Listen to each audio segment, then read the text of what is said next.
भगवान शिव एक ऐसा नाम जो केवल एक देवता नहीं बल्कि संपूर्ण ब्रह्मांड की चेतना का प्रतीक है। उन्हें त्रिदेवों में संहारक की भूमिका दी गई, लेकिन क्या यही भूमिका उन्हें सबसे शक्तिशाली बनाती है, या उनके अस्तित्व के पीछे छिपे हैं ऐसे रहस्य जिनकी गहराई में जाकर ही हमें उनका वास्तविक स्वरूप समझ आता है। शिव को त्रिशूलधारी, नीलकंठ, चंद्रशेखर, भूतनाथ और महाकाल जैसे अनेक नामों से जाना जाता है। उनके शरीर पर भस्म, गले में वासुकी नाग, मस्तक पर अर्धचंद्र और शरीर पर व्याघ्र चर्म, हर प्रतीक के पीछे एक गूढ़ पौराणिक कथा छिपी है। लेकिन सबसे बड़ा प्रश्न यह है कि शिव की उत्पत्ति कैसे हुई? क्या उनका कोई जन्म हुआ था? अगर नहीं, तो वे अस्तित्व में कैसे आए? पुराणों में शिव को स्वयंभू कहा गया है, जिनका कोई आदि नहीं, कोई अंत नहीं। लेकिन इस रहस्य से पर्दा हटाना आसान नहीं, क्योंकि अलग अलग ग्रंथों में हमें उनकी उत्पत्ति की भिन्न भिन्न कथाएं मिलती है।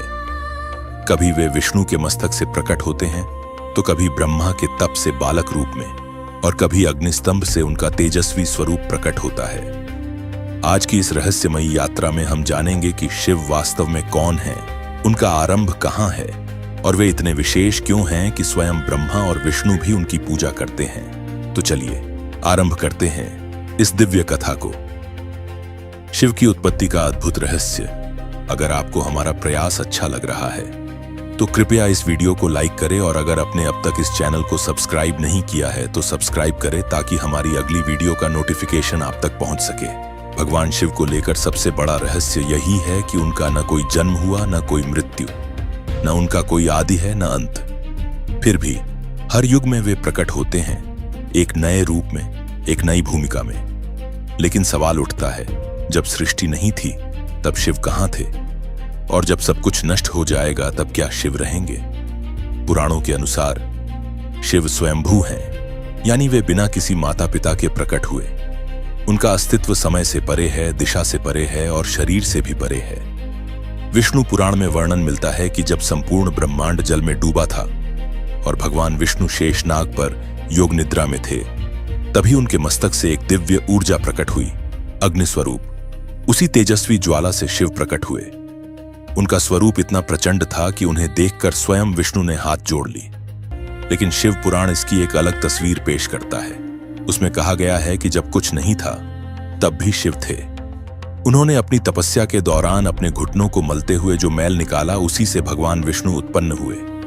इसका अर्थ यह निकाला जाता है कि शिव विष्णु से भी पहले हैं। वे उस ऊर्जा के प्रतीक हैं जिससे सब कुछ निकला।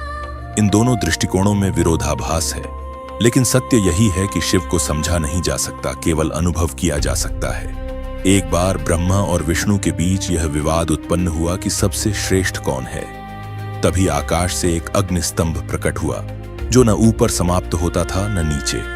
ब्रह्मा हंस बनकर ऊपर उड़ चले और विष्णु वराह बनकर नीचे गए, लेकिन कोई भी उस स्तंभ के अंत को नहीं पा सका। तभी उस स्तंभ से स्वयं भगवान शिव प्रकट हुए, तेजस्वी, शांत और अचल।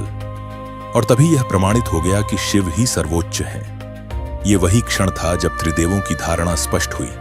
ब्रह्मा सृष्टि के रचयिता हैं, विष्णु पालन करता है और शिव संहारक नहीं, संतुलन करता है। एक और रहस्य से भरी कथा मिलती है, जब ब्रह्मा जी ने शिव को पहचानने से इनकार कर दिया। इससे शिव अदृश्य हो गए। बाद में ब्रह्मा ने तपस्या की और भगवान शिव एक बालक के रूप में उनकी गोद में प्रकट हुए। वह बालक रो रहा था। ब्रह्मा जी ने उसका नाम रुद्र रखा, जिसका अर्थ है रुदन करने वाला। लेकिन बालक शांत नहीं हुआ। तब ब्रह्मा ने उसे एक एक कर 108 नाम दिए, और तब जाकर वह शांत हुआ। यही 108 नाम आज शिव के अनेक रूपों का आधार बने। कभी वे महाकाल बनते हैं, कभी भीम, कभी चंद्रशेखर और कभी दक्षिणामूर्ति। अब बात करते हैं उन प्रतीकों की जो शिव से गहराई से जुड़े हैं। सबसे पहले वासुकी नाग, जो शिव के गले में हमेशा लिपटा रहता है। क्या आप जानते हैं कि वासुकी कौन था? वासुकी नाग नागों का राजा था।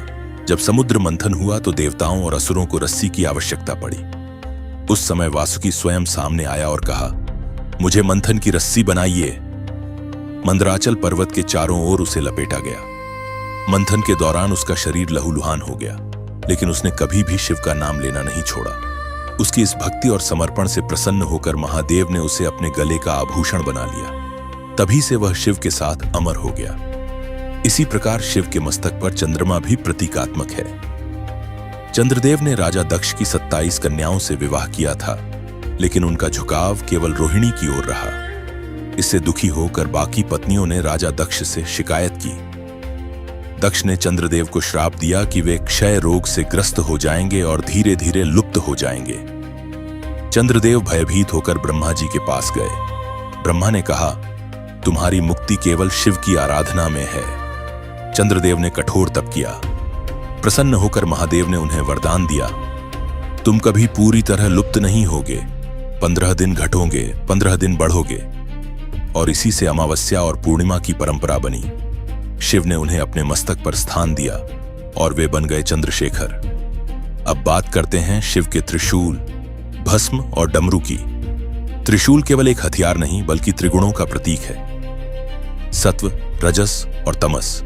शिव इन्हीं तीनों का संतुलन करते हैं। भस्म मृत्यु और विनाश का प्रतीक उन्हें याद दिलाता है कि यह शरीर नश्वर है, लेकिन आत्मा शिव के समान अजर और अमर है। शिव जब भस्म लगाते हैं तो वे हमें अहंकार, वासना और मोह से ऊपर उठने की प्रेरणा देते हैं। और डमरू, ब्रह्मांड की ध्वनि।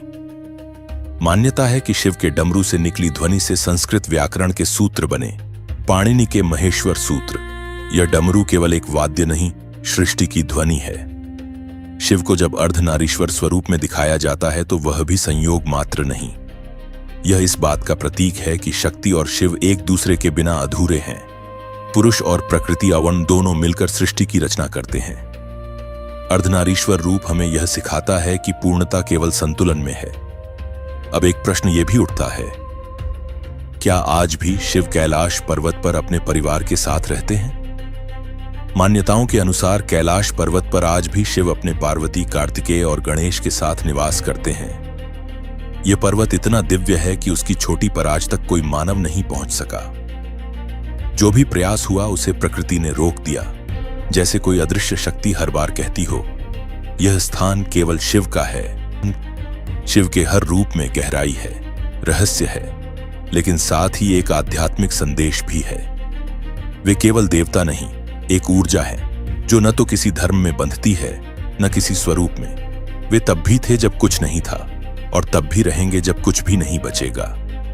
वे समय के बाहर हैं, शरीर के परे हैं, और शायद इसीलिए वे महादेव हैं। भगवान शिव को जानना आसान नहीं। वे न तो किसी परिभाषा में समाते हैं न किसी एक रूप में। उनकी उत्पत्ति की कहानियां जितनी विविध हैं, उतनी ही गहराई से जुड़ी हैं ब्रह्मांड की सबसे गूढ़ सच्चाई से, कि हर आरंभ का एक अंत है, लेकिन शिव स्वयं अनंत हैं। कभी वे बालक रूप में प्रकट होते हैं, कभी अग्निस्तंभ से, कभी विष्णु के मस्तक से प्रकट होने की कथा मिलती है, तो कभी ब्रह्मा की तपस्या से बाल रूप में अवतरित होते हैं। और इन सभी कथाओं का सार यही है, शिव न जन्मे हैं न मरते हैं, वे बस हैं। शिव के गले में वासुकी नाग हो, मस्तक पर चंद्रमा हो या शरीर पर भस्म, हर प्रतीक हमें यही सिखाता है कि सृष्टि का हर पहलू विनाश, पुनर्जन्म, तपस्या, क्षमा और प्रेम सब शिव में ही समाहित है। वो त्रिशूल जो संतुलन बनाए रखता है, वो डमरू जो सृष्टि की पहली ध्वनि है, वो अर्धनारीश्वर जो हमें सिखाता है कि पूर्णता एकता में है, और वो शांत बैठा योगी जो भीतर का ब्रह्मांड जागृत करता है। शिव केवल एक देव नहीं, वो चेतना है, वो ऊर्जा है, वो शून्य में भी पूर्णता है। अगर आपको ये कथा पसंद आई हो तो वीडियो को लाइक करें और कमेंट में जरूर बताएं कि आपको शिव के कौन से रूप ने सबसे ज्यादा आकर्षित किया। और अगर अब तक आपने चैनल को सब्सक्राइब नहीं किया है तो कर लीजिए, ताकि अगली बार जब हम शिव से जुड़ा एक और रहस्य खोलें तो सबसे पहले आप जानें। हर हर महादेव।